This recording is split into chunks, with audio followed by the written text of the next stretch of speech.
God, we come this morning listening for your still speaking voice to speak to us afresh, that we might hear and know and follow where you are guiding us this morning. And so we pray that the words of my mouth and the meditations of all of our hearts would be pleasing to you. And where we depart from your Spirit, O God, may that quickly fall away. Amen. Well, a movie came out a couple years ago called Crash. As you begin to watch this film, you think you've figured out just who the bad guys are and who the good guys are. You think you know who are the victims and who are the aggressors. The racist cop who does something horrendous, unthinkable, taking advantage of his power to molest, rape an African-American woman at a routine traffic stop, you write him off. Monster, criminal, terrible person. You see and you feel the woman's pain and fear.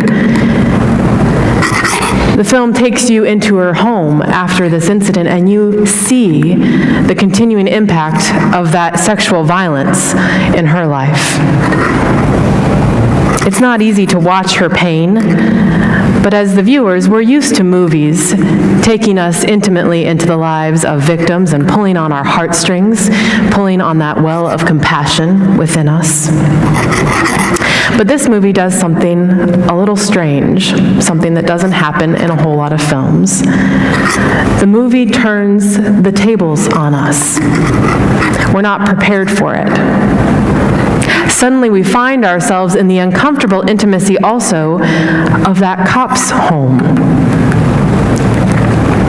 We see him up at night. He's in his boxers and his undershirt. He's helping his father to the toilet, his father who's suffering from prostate cancer. He's gentle and kind and patient with his dad. And later that night, you see him sitting on the side of his bed, barking futilely into the phone at his father's insurance agent, trying, with no success, to line up the care and the treatment that his father needs. You don't want to feel any compassion for this guy. This is the monster, the terrible guy, right? But this hint of empathy begins to seep in for him. You start to see where that rage in his life comes from. Doesn't excuse the actions, but you start to understand a little more. When the woman that he raped is in a car crash, he is the first responder on the scene. And you can't help but feel her fear and her anxiety at seeing the face of her would-be rescuer, who is also her rapist. You also feel his anxiety. You feel what he's feeling with the weight of all of his past actions and all of their repercussions coming crashing down on his shoulders. You feel his remorse. You can understand that in this moment, his rage has ceased and his desire is to help this woman. He wants to help her, but he's trapped, held back by those horrible past actions of his when he lived out that rage as an act of violence. Each storyline in the movie runs like this. No one is purely good or purely evil. Each character is this ugly mix, and sometimes beautiful mix, of monster and hero all rolled into one. You know, it's really deeply unsettling to see into so much of these characters' lives, to not be able to label categorically each person, to not be able to put them in our neat little boxes.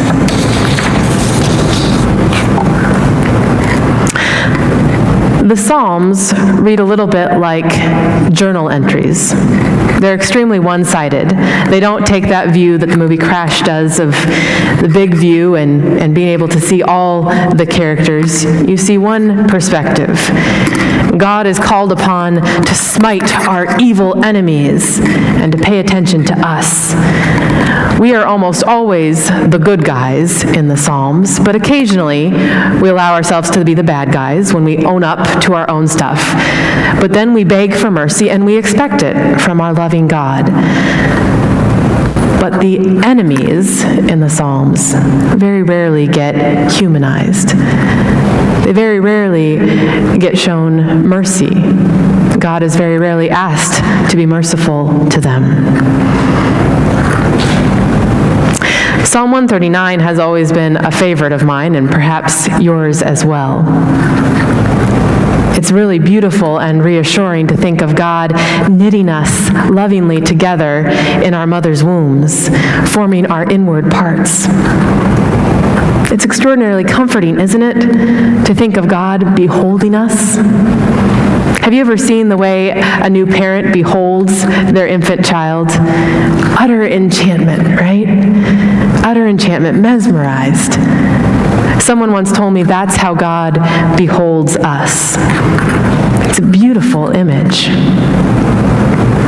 And for anyone who has ever been told that they are not lovable, or especially not lovable by God, anyone who has ever been pressured to live into anything other than the fullness of all that they were made to be, then this psalm is healing balm. It's a balm for the soul. But this week I decided I was going to do something a little different with this psalm.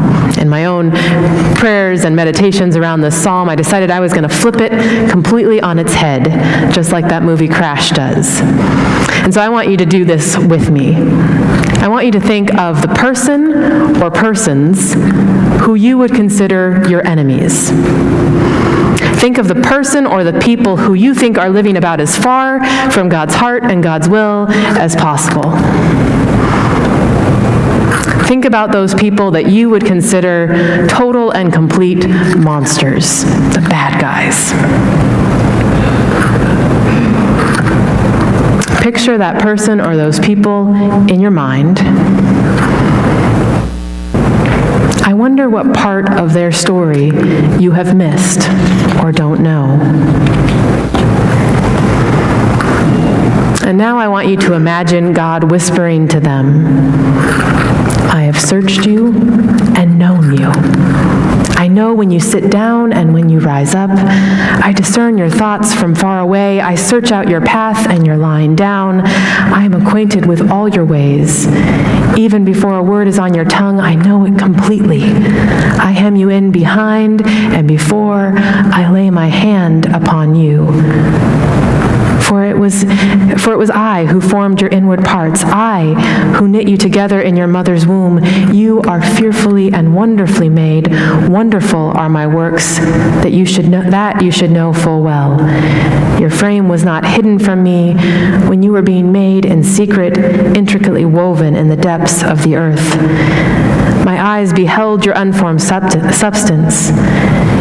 In my book were written all the days that were formed for you when yet none of them existed.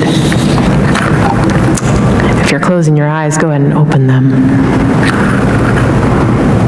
Friends, did you hear it? Did you hear it? God knows something that we don't. God sees the fullness of each person's story. Our own, yes, but also our enemies. God sees that wild mix in each of us of good and evil, looks on all of us with compassion and loves us. I've long had this hunch that if we knew the fullness of each other's stories, if we beheld each other the way God beholds each of us, the world would be a remarkably different place, filled with a great deal more compassion and love. we would still, of course, need to address the evil among us. There would still be actions that needed to be addressed. There would still be opinions and perspectives and differences that would need to be addressed. But I think our addressing of it would look so different. Now, I could be wrong. It's just a hunch. What do you think would happen if each of us knew fully what was going on in one another's lives? What do you think would happen if each of us was able to see just for a moment from God's perspective at each other?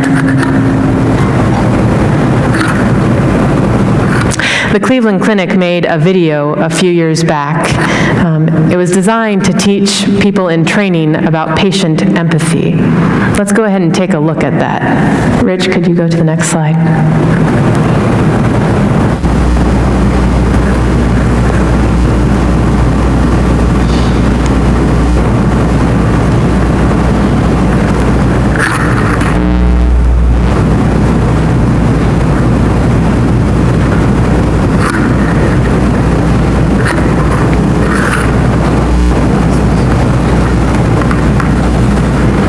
If it's not starting, see if you can hit play there.